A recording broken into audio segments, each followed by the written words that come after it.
आरिश मुंबई में करियर के लिए आया था। जॉब अच्छा चल रहा था, लेकिन एक दिन उसके पापा की मौत हुई और उसे गांव लौटना पड़ा। गांव आने के बाद उसे कुछ अजीब महसूस होता था। उसका घर गांव से बहुत दूर था। गांव में जाने के लिए या फिर गांव में किसी को उसके यहाँ पे आने के लिए एक बीच में नदी लगती थी, उसी में सफ़र करके आना पड़ता था। आरिश अब उस घर में अकेला था। सिर्फ उसका माली उसके साथ था। माली ने घर अच्छी तरह से संभाल लिया था और अच्छे से साफ़ सफाई भी थी। आरिश ने अपनी किताब निकाली और कुछ पढ़ने लगा। माली ने पूछा, साहब आपको कुछ चाहिए? आरिश ने नावें जवाब दिया। माली चला गया। आरिश किताब पढ़ते पढ़ते उसकी नज़र खिड़की के बाहर गई।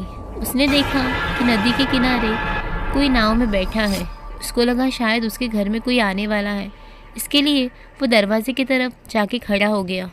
लेकिन बहुत देर खड़ा होने के बावजूद वहाँ पे कोई नहीं आया। उसने बाहर जाके देखा तो कोई नहीं था। उसने माली को आवाज़ लगाई, माली काका कोई आया था क्या? माली ने ना में सर हिला के चला गया। दूसरे दिन आरिश गांव में अपने दोस्तों को मिलने के लिए गया था। उसको आने के लिए बहुत रात हो गई। उसने थोड़ी शराब भी पी थी। आरिश घर आया तो उसका सर बहुत दुखने लगा। उसने किताब निकाली और कुछ पढ़ने लगा, लेकिन उसकी नज़र फिर से उसी खिड़की से बाहर गई। उसने देखा वही आदमी नदी में नाव में खड़ा है और कोई बैग अंदर फेंक रहा है। नदी में बैग फेंकने के बाद कोई आवाज़ नहीं आई। ये देखकर आरिश दंग रह गया। वो भाग के बाहर गया। उसने देखा माली कुछ बगीचे में काम कर रहा है। उसने माली से पूछा, माली काका कोई आया था? माली ने नाव में सर हिला दिया। उसने वो नाव उसके घर के बाहर ही देखी। वो बहुत गुस्सा हो गया। उसने पूछा, आप हमेशा झूठ बोलते हो, अभी कोई आया था, मैंने उसको देखा था। वो माली से आर्ग्यू ही कर रहा था कि उसका छुरा नीचे गिर गया। एक परछाई जैसे आरिश को धक्का देते हुए आई। उसने वो नीचे गिरा हुआ छुरा उठाया और दूसरी परछाई की तरफ भाग गया। उसने उस परछाई को पकड़ा और उसके पेट में वो छुरा घुसा दिया। सब जगह पे खून खून। आरिश और माली ये सब देख रहे थे।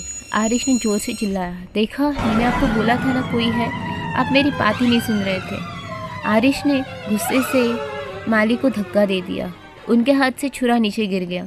आरिश ने वो छुरा उठाया और वो माली वहाँ से भागने लगा। आरिश भी उसके पीछे गया। आरिश ने उस माली को पकड़ा और गुस्से में उसके पेट में छुरा घुसा दिया।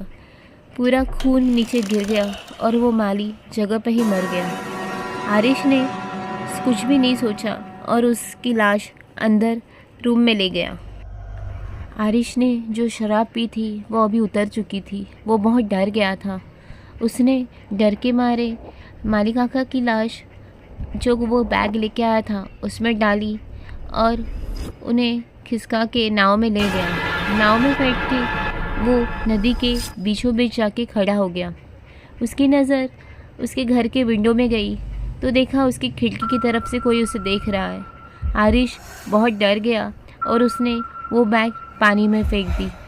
इतना डर गया था कि वो घर के अंदर ही नहीं जा पाया और वो वहाँ से ही लौट गया। तो दोस्तों, आपको क्या लगता है, अगर आरिश होश में रहता तो ये सारी चीज़ें वो रोक पाता था?